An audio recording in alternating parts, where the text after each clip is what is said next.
नाती पोती है, इनको सबको जो है भर्ती करके 4 साल के लिए बॉर्डर पर भेजें और फिर पता चल जाएगा इनको कि ये देश की सीमाओं पर रक्षा कैसे होती है और एक सैनिक कैसे तैयार होता है। इन नेताओं के बच्चों को भेजा जाए। ये नेता के बच्चे तो एसी में बैठ करके पलते हैं और विदेशों में पढ़ते हैं। इनको क्या पता 12 साल की पढ़ाई में क्या मिलता है।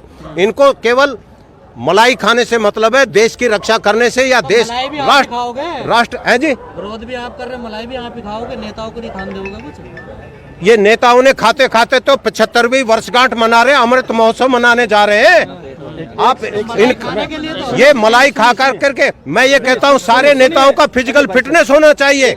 ये फिजिकली फिट भी होने चाहिए। एक सेकंड सुनिए, आपने कैसे सवाल किया भाई साहब। आप अपनी आत्मा जितने भाई खड़े हैं, आज तक सेना ने कभी देश का सिर झुकने दिया। हम ये वर्दी पहन के आए साहब, इस वर्दी का पूरा देश सम्मान करता है। मोदी जी ने झुकने नहीं दिया। इस वर्दी का पूरा देश सम्मान करता है।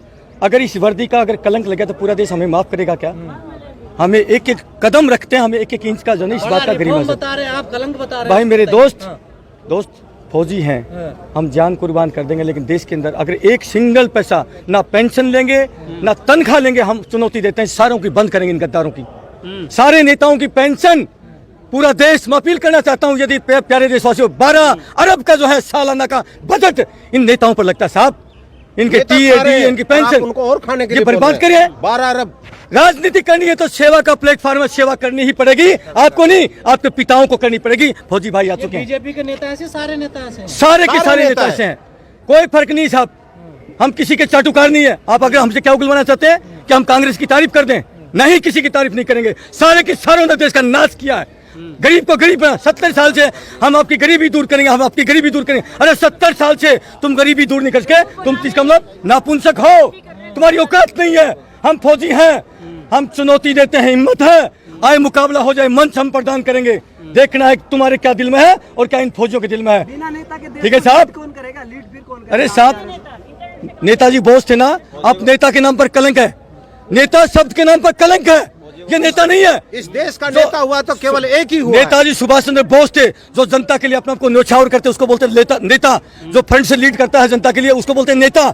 ये तो किसी नेता ने कुर्बानी दी है।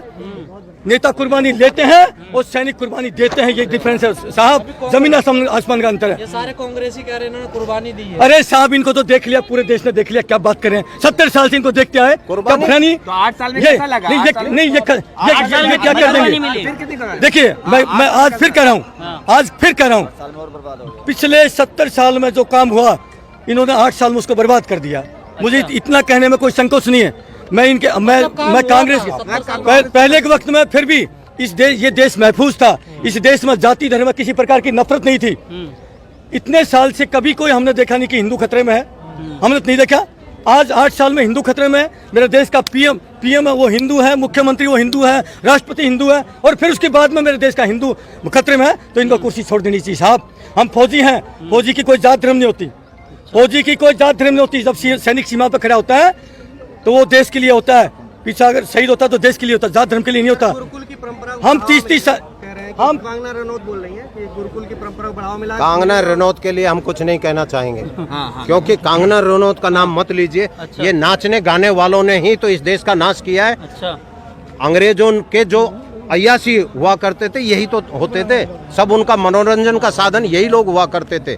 आज फिल्मी इंडस्ट्रीज को इतना बढ़ावा दे करके उनको इतना वो कर दिया हाईलाइट कि देश का जो है, आज हमारे देश के अंदर एक भी गोल्ड मेडल लेके आया कोई स्पोर्ट्स के अंदर? हमारे देश वीरों का देश है, क्या एक भी गोल्ड मेडल लेके आया है? हमें बताइए। एक नीरज चोपड़ा लेके आया इस बार गोल्ड मेडल, वो भी एक सैनिक लेके आया। आप लोगों को गर्व होना चाहिए। आप मीडिया पर्सन है, आप लोगों को फिर हमसे पूछते हैं इस देश का लीडिंग कौन करेगा? क्या आपको इस वर्दी पर शक है? देश के वीरों पर, जो देश की सीमाओं पर रक्षा किए हैं, पूर्व सैनिकों पर क्या विश्वास नहीं? पर बैठे वो भी तो वर्दीधारी हैं। कौन सा वर्दीधारी है? मुझे एक अच्छा है, आप मुझे एक का नाम बताइए, कौन है वर्दीधारी? जनरल वीके सिंह कह रहे हैं। जनरल वीके सिंह, उन्होंने भी क्या नाम बड़ा वो किया था कि मेरी उम्र कम है, ये बड़ा उसके ऊपर वो 6 महीने सिर्फ मतलब 6 महीने कम नौकरी हुई थी, 6 महीने बढ़ाने के लिए कोर्ट तक चले गए और यहाँ 4 साल को सही ठहरा रहे हैं। जनरल साहब शर्म करो थोड़ी बहुत, आकर थोड़ी सी भी लज्जा बची हो तो। आप हरियाणा के हैं और मैं भी हरियाणा का हूँ, आप हरियाणा का नाम डबो रहे हैं कैसे जनरल साहब आप? और आप जितने जनरल कर्नल जो आज इस टीओडी का समर्थन कर रहे हैं, ये देश कभी माफ नहीं करेगा आप लोगों को। ये देश कभी उन सैनिकों को माफ नहीं करेगा जो आज किसान के बेटों का इस स्कीम के तहत समर्थन कर रहे हैं। तो मैं विनती करता हूं, आप सैनिक हैं, सैनिक की गरिमा होती है, सही को सही कहना।